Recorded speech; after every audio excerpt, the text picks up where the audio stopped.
Crypto.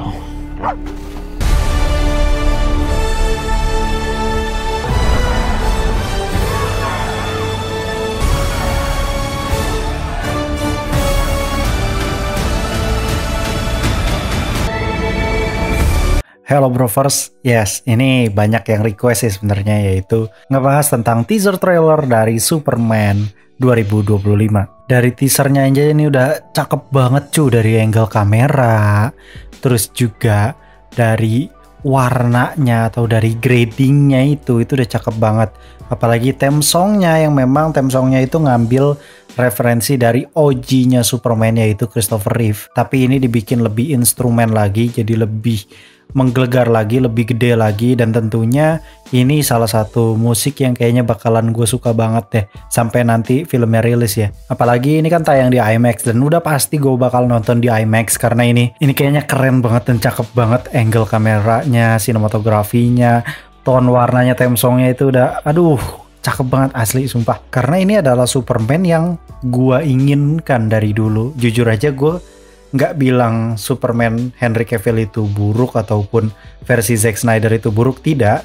Tapi bagi gue kurang cocok aja gitu, karena ya seharusnya Superman memang seperti ini, terang benderang gitu ya, penuh warna, dan tentunya konfliknya tuh lebih lebih membumi gitu loh. Jadi kayak Superman-nya tuh nggak kayak Goku gitu, ngerti gak sih lo? Jadi masih bisa dipukulin, masih bisa disayurin, masih ada lawan yang bisa benar-benar ngehajar dia dan lain segala macamnya. Itu keren sih, jujur. Kalau misalkan versi Cavill tuh nggak tahu kenapa kayak digambarkan sebagai sosok yang jauh lebih realistis, dimana ketika alien datang ke bumi ya kondisinya seperti itu gitu loh. Banyak kota-kota yang hancur gitu akibat pertarungan dua alien gitu misalkan kayak gitu. Sedangkan itu yang tidak tergambarkan di komik sebenarnya, karena di komik tuh sebenarnya lebih dominannya adalah Superman yang cerah. Makanya logo S di dadanya itu kan artinya hope, harapan dia maknya gitu.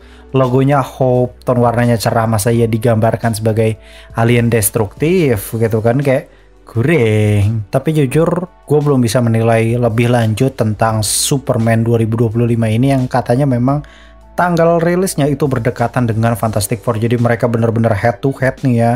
Kembali lagi nih kita El Clasico Hollywood guys, dimana dua studio besar gitu ya bertarung guys. Jadi ada DC, ada juga Marvel dalam satu bulan yang sama. Nah lo itu kita lihat bagaimana nih, yang satu karakter tier S, yang satu lagi pakai aktor tier S ya, karena di situ ada RDJ ya di Fantastic Four. Dan satu hal yang paling mencuri perhatian gue di trailer ini atau di teaser ini tuh adalah musiknya. Musik itu bener-bener cakep banget bagi gue ya, musiknya cakep banget. Bukan berarti yang versi Henry Cavill itu buruk, enggak ya. Versi Henry Cavill tuh udah bagus gitu ya, apalagi yang bikin Hans Zimmer ya udah pasti spesialis gitu bikin instrumen seperti itu. Tapi nggak tahu kenapa untuk yang Superman 2025 ini nggak tahu kenapa lebih ngena di gua, karena elemen nostalgiknya lebih dapat dan instrumentalnya, menggelegarnya, bassnya segala macam itu lebih kerasa. Apalagi kalau kita pakai TWS dari Monster XKT08 yang bassnya tuh mantep banget, kerasa banget. Sebelumnya itu kan gua ngerekomendasiin iCast ya. Cuman kalau iCast itu kan dia bassnya lebih sopan ya. Kalau yang ini bassnya lebih kerasa. Jadi cocok banget buat main game ataupun buat nonton film gitu ya. Dan baterainya badak banget, harganya cuma 100 ribuan. Bentuknya kayak AirPods, tapi ya ini bukan AirPods, ini Monster. Dan compatibilities-nya untuk segala macam HP ya. Entah itu dari iOS ataupun entah dari itu Android ataupun Harmony OS, itu bisa juga.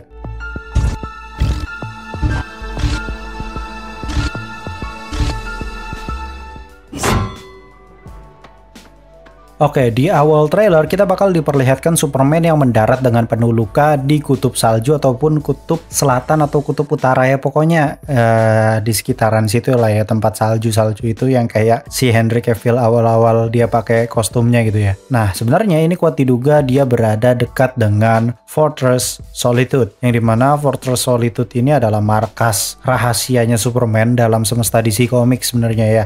Lokasi ini merupakan tempat perlindungan pribadi Superman yang terletak di daerah terpencil yang entah itu dingin dan lain segala macamnya, bisa di kutub utara ataupun kutub selatan gitu ya. Nah, Fortress Solitude ini memiliki makna mendalam sebenarnya ya.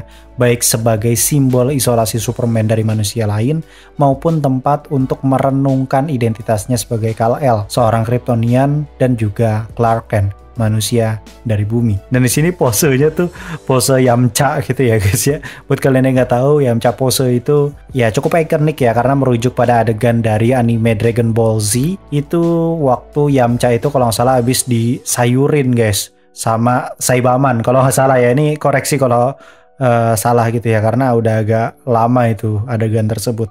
Jadi pokoknya Yamcha habis disayurin dan ya udah dia terkapar di situ anjir, kayak udah nggak berkutik. Dan template seperti ini tuh sudah dipakai berkali-kali di anime, entah itu di Naruto ataupun di anime-anime lain gitu ya. Dan ini juga cukup terkenal ya karena sempat dijadikan meme dan lain segala macamnya.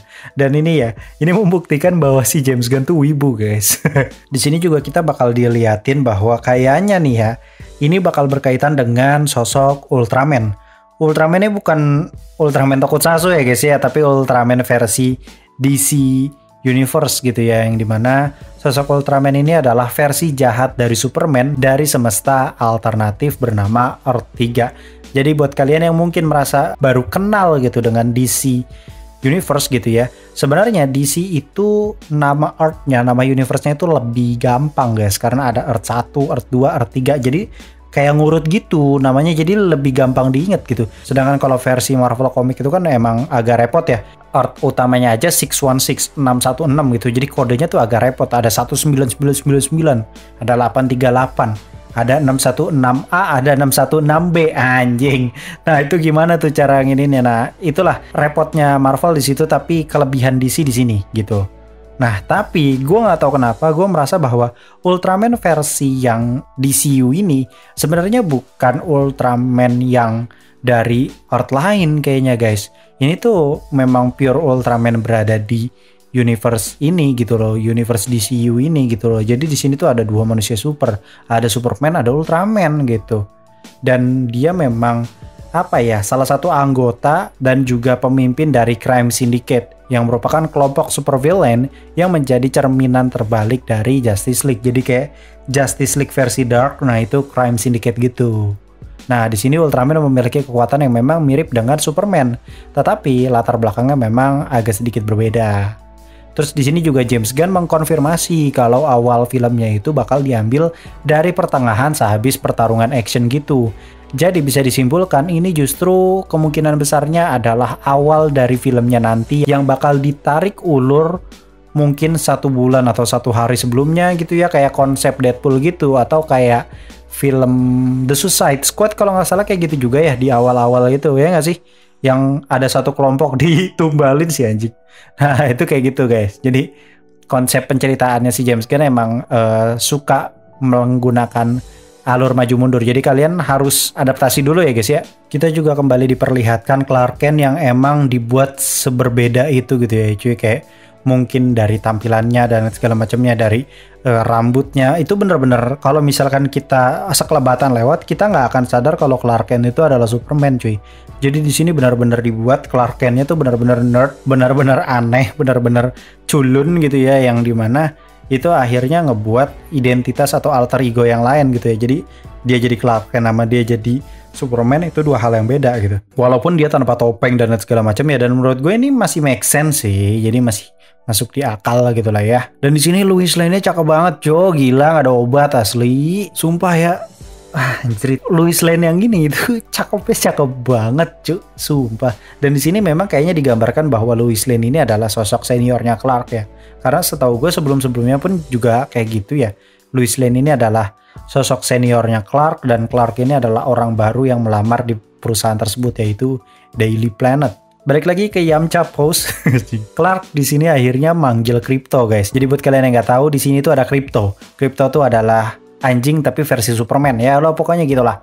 Gak usah repot-repot kalian mikirin ceritanya bakal seperti apa, tapi kayaknya bakal dibikin simpel aja sama James Gunn supaya bisa dicerna oleh orang banyak gitu. James Gunn juga di sini sudah konfirmasi sebenarnya bahwa pada film ini tidak ada perkenalan antara Superman dengan karakter pahlawan lain seperti Green Lantern atau Hawkgirl atau Mr. Terrific. Itu nggak ada karena mereka sudah saling mengenal ternyata, kecuali Lex Luthor ya.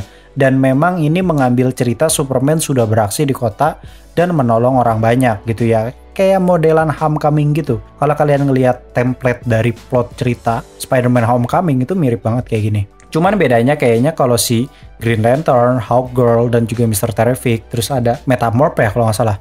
Itu kayaknya mereka berada dalam satu naungan sebuah industri yang dimana nanti industrinya akan gua bahas ya. Yang dimana industri ini tuh kayak apa ya, kayak Stark industrinya gitu. Jadi mereka bertugas di situ dan kayaknya sih ada afiliasi dengan pemerintahan. Jadi ini Justice League versi di sini tuh kayaknya mungkin belum bisa disebut sebagai Justice League ya, cuman lebih ke arah organisasi pahlawan super aja yang kayaknya bergerak dan didanain oleh suatu industri yang dimana industri tersebut pun disuntik oleh pihak pemerintah gitulah. Dan kita juga diliatin adegan paling the best, dan ini adalah adegan paling gua kagumi di teaser ini, yaitu ketika Superman nyelamatin anak kecil dari tabung gas yang mau nimpa dia gitu ya gara-gara ada kaiju di belakangnya, Cok. Dan di situ keren banget asli, slow motionnya, angle kameranya perfect. Akhirnya kita juga diperlihatkan Lex Luthor cuy, dan sudah dibuat memang membenci Superman sejak awal karena memang ya Lex Luthor tuh agak apa ya, mentalnya tuh agak saklek gitu guys. Seriusan ini gue nggak bohong. Lex Luthor itu lebih ke arah narsism kali ya jatuhnya. Jadi dia tuh nggak suka ada orang yang kayak berada di atas dia gitu. Jadi dia tuh pasti berusaha untuk apa ya, nge-crawling apapun itu supaya orang tersebut berada di bawah dia. Gitulah konsepnya. Dan di sini Superman akhirnya kita diperlihatkan dia kayak semacam dikurung gitu dalam kaca, tapi dia akhirnya berhasil keluar. Tapi kalau kita perhatikan ini kayaknya di luar angkasa ya, tapi nggak tahu sih.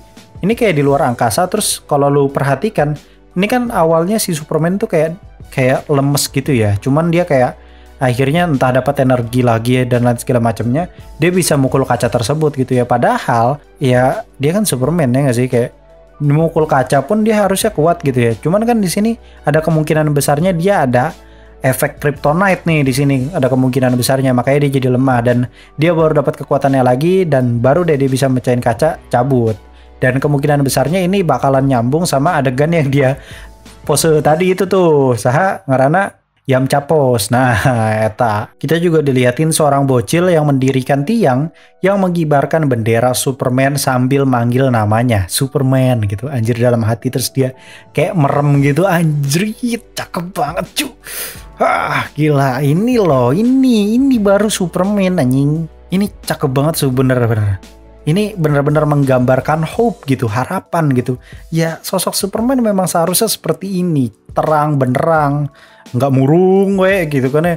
Manya Superman murung, bajunya gelap, aya nu hidung anjing, bajunya hidung bro, lu bukan Batman bro. Dan di sini kayaknya memang ada kelompok yang sepertinya benci dengan Superman, atau mungkin ini masih ada include akal-akalan dari si Lex Luthor ya, yang dimana kan Lex Luthor ini kan orang kaya, siapa tahu dia bisa mengendalikan media dan lain segala macamnya, dan media tersebut akhirnya membuat masyarakat tuh akhirnya benci dengan si Superman, sehingga membuat berita seolah Superman ini adalah alien berbahaya, padahal ya Superman ini adalah sosok pahlawan. Dan kalau misalkan kalian perhatikan pada adegan si Superman ini disorakin oleh orang-orang, itu kan bajunya kayak lusuh, kotor gitu kan ya. Ada kemungkinan besarnya dia tuh kayaknya habis lawan kaiju guys di sini, dan ya mungkin ada korban jiwa atau apa, yang mohon maaf gitu ya, akhirnya si Superman yang disalahkan gitu, karena Superman ini mungkin mengganggu operasinya dari kelompok superhero yang nanti akan gue jelaskan. Jadi tuh di sini udah ada kelompok superhero dan baru muncul si Superman gitu, dan Superman ini dianggap ngeganggu operasinya si kelompok superhero ini. Ada kemungkinannya seperti itu.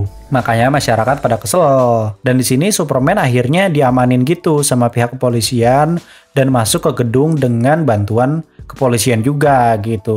Dan kalau kita perhatikan di sini ternyata di situ adalah gedung Stark Industries. Nah, Stark Industries itu apa bang? Nih gue jelasin. Stark Industries ini adalah sebuah perusahaan fiktif yang muncul dalam komik-komik DC sebenarnya. Nah, perusahaan ini memang seringkali dikaitkan dengan Simon Stark yang merupakan seorang karakter yang bisa dibilang seorang industrialis gitu dan ilmuwan jenius, serta salah satu musuhnya dari si Metamorph.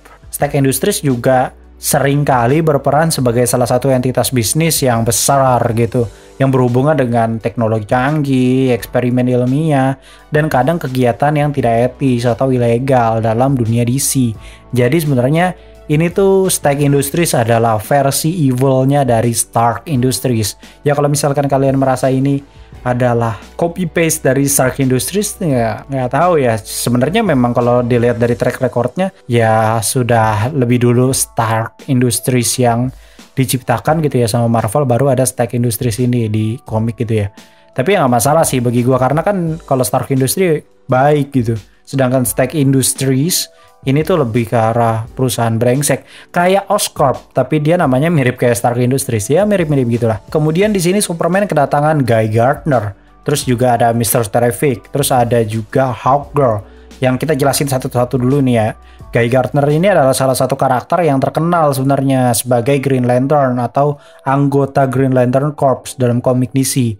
Dia juga adalah salah satu bisa dibilang pemegang cincin kekuatan yang memiliki sektor 2814. Sektor yang juga meliputi bumi dan lain segala macamnya. Nah, di sini Guy Gardner memang dikenal karena kepribadiannya yang agak keras kepala.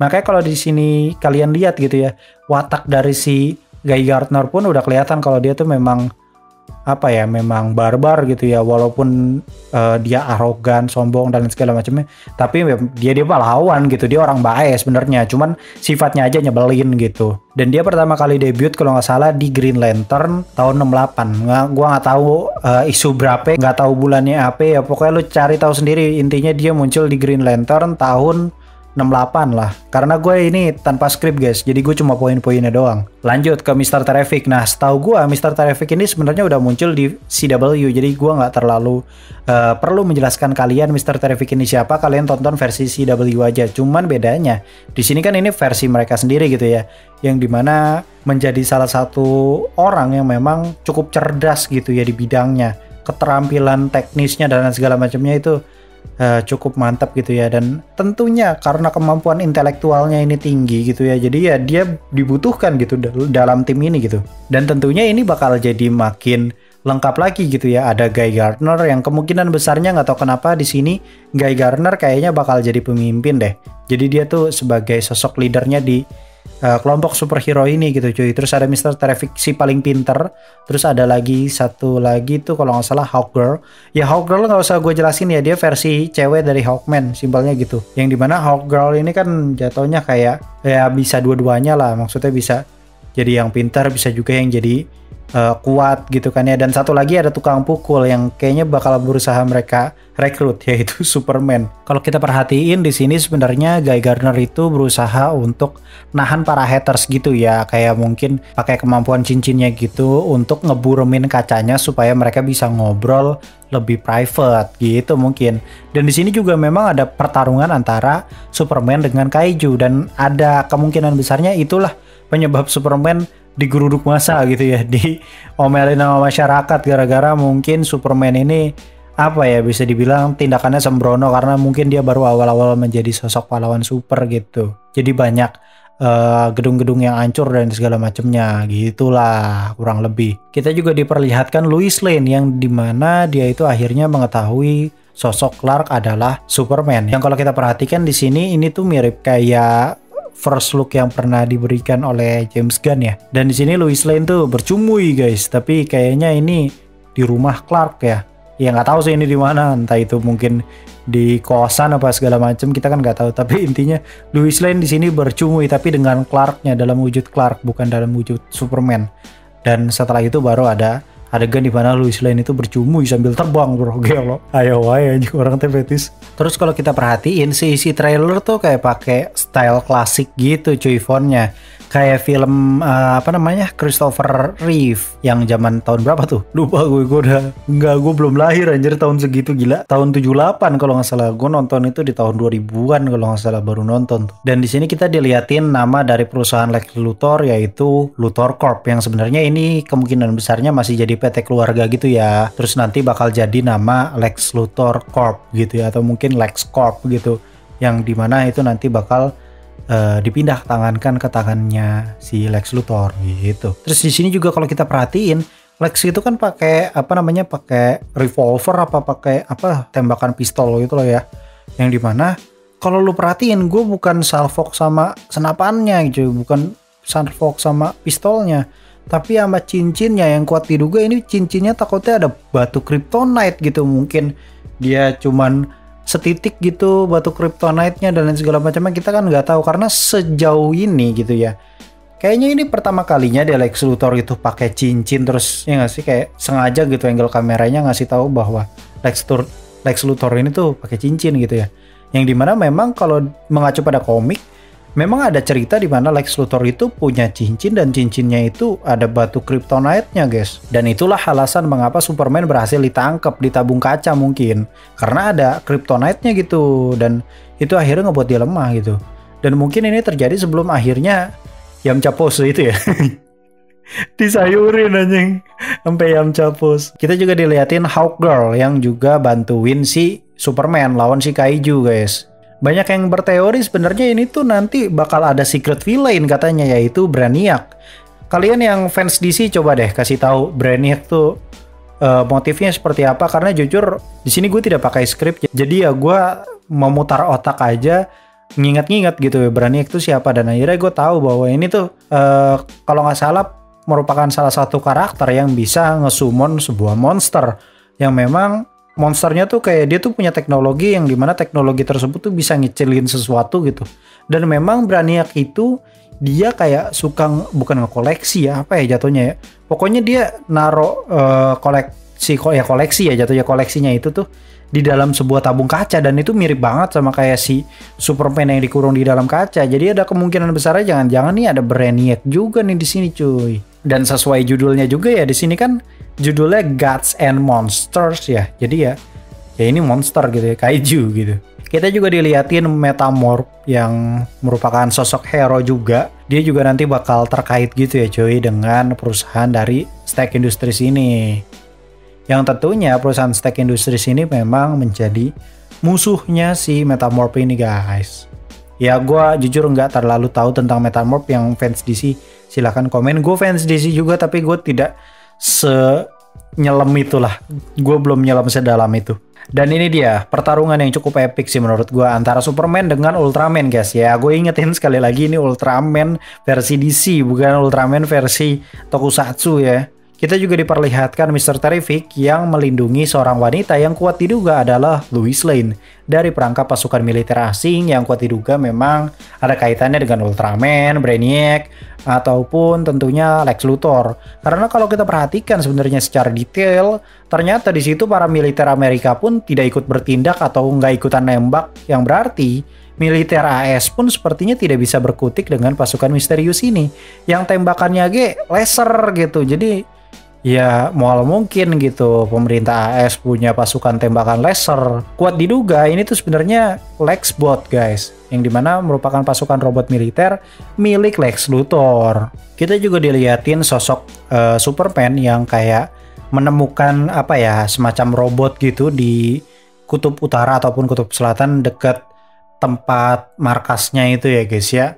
Yang dimana ada kemungkinan besarnya robot inilah yang nanti bakalan jadi sosok yang cukup penting ya, guys ya. Karena kayaknya kalau lo lihat ini kayak cukup kehilangan gitu ya si Clark Kent ini. Dan memang ada sebuah cerita di mana Jor-El itu mempunyai semacam robot asisten gitu, guys. Ya tapi gue nggak tahu apakah itu ngambil referensi dari situ atau bukan, atau memang ini pure buatan dari James Gunn ya, bisa jadi. Cuman intinya ya kayak gitulah. Kemudian trailer ditutup dengan Lois dan juga Superman yang bercumui, guys, sambil terbang anjing. Ini kalian udah tahu lah ya, tadi gue udah ngomong ini. Serta Lois Lane yang meluk Superman pada malam hari, yang kayaknya ini lagi di posisi lagi down gitu ya, guys ya. Gue yakin banyak banget nih fans M curut yang ngomong, "Halah kok jadi cerah, jadi ngikut-ngikut MCU. Halah kok pakai sempak, kok jadi pakai sempak gitu ya, udah bagus nggak pakai sempak, kok jadi romance nggak jelas." Nah, gue udah tahu banget tuh bacotan-bacotan kayak begitu yang gue kasih tahu nih ya. Gue kasih paham. Superman itu memang cerah, guys. Dari dulu Superman itu cerah dari zaman Christopher Reeves. 4 film anjing, 4-4-nya cerah. Terus juga kalau nggak salah Superman Returns pun itu cerah gitu ya, guys. Walaupun memang lebih serius gitu ya konfliknya, tapi ya cerah gitu ya. yang memang kelihatan dark banget itu memang versinya Zack Snyder. Gue nggak bilang versi Zack Snyder jelek, tapi ya terlalu jauh aja membelokkannya. Karena seharusnya Superman ya memang seperti ini gitu ya, jangan diubah-ubah. Terus kalau misalkan ada yang ledek, woi ini kok pakai sempak lagi sih di luar gitu ya, culun banget Superman-nya. Sebenarnya ini tuh udah jadi kong kali kongnya antara David dan juga si James Gunn, yang dimana James Gunn kalau nggak salah nih ya, kalau nggak salah ya, James Gunn tuh sebenarnya ada niatan nggak make terang di luar atau nggak pakai sempak di luar gitu si Superman ya. Tapi si David ini minta untuk oke, gue mau pakai sempak di luar aja gitu. Karena ternyata itu akan membuat elemen warnanya tuh lebih cerah gitu ya. Kalau misalkan full blue dari badan sampai kaki gitu kan, kakinya kan merah. Itu kan kayak gimana gitu, kayak kelihatan kurang Superman sebenarnya. Dan ternyata alasan David melakukan hal itu karena dia pengen dianggap bahwa anak kecil tuh nggak takut kalau ngeliat Superman gitu cuy. Dan memang terbukti gitu pas lokasi syuting si David ini tuh kayak ramah banget sama anak-anak dan memang menandakan bahwa inilah Superman yang kita butuhkan, Superman yang cerah gitu ya cuy. Walaupun ya memang sempak di luar, jujur gue kurang suka sih bangsat memang sempak di luar, tapi ya ini kan jadi lebih klasik kali ya mungkin. Nggak tahu sih bagi kalian gimana, cuman jujur dari seluruh hal positif di dalam film ini gitu ya, memang gue kurang seraknya sempak sih, tapi ya nggak tahu lah ya, ini kan masalah selera ya. Nah kalau misalkan ada yang ngehujat begini, kok jadi romance bang, kok Superman-nya romance banget bang, kurang serius nih Superman ya. Anjing, nih gue kasih tahu nih ya, Superman itu memang kelemahan terbesarnya itu sebenarnya bukan Kryptonite guys, tapi ya Lois Lane gitu kelemahan terbesarnya gitu. Karena kalau Kryptonite semisal zatnya disingkirin dari sekitarnya Superman, ya udah dia jadi normal lagi. Jadi cuman kayak gitu doang sebenarnya. Sedangkan Lois Lane beda gitu. Kalau misalkan dia ini, karena dia ini adalah belahan hatinya si Clark Kent anjing. Salah satu orang yang bisa nerima Clark gitu cuy sebagai alien padahal. Yang dianggap destruktif bagi sebagian masyarakat ya, dan cinta sama Clark gitu kan. Ya lu lihat aja akibat dari Lois mati di versi Zack Snyder tuh, yang Snyder Cut kayak gimana. Superman jadi villain bos cuma gara-gara ceweknya mati. Nah itulah, itu kelemahan Superman itu sebenarnya cuy, ceweknya bro, bininya, bukan Kryptonite. Kryptonite mah cuma sebatas untuk ngelemahin dia aja. Tapi kalau sebatas untuk nyerang secara fisikal dan juga mental, wah itu Lois Lane. Kalau Lois Lane diapa-apain, dia nggak berani berkutik gitu. Karena cinta itu membuat kita bodoh memang. Mungkin segitu dulu. Gue Clip on X pamit undur diri dan I'll come see you next time.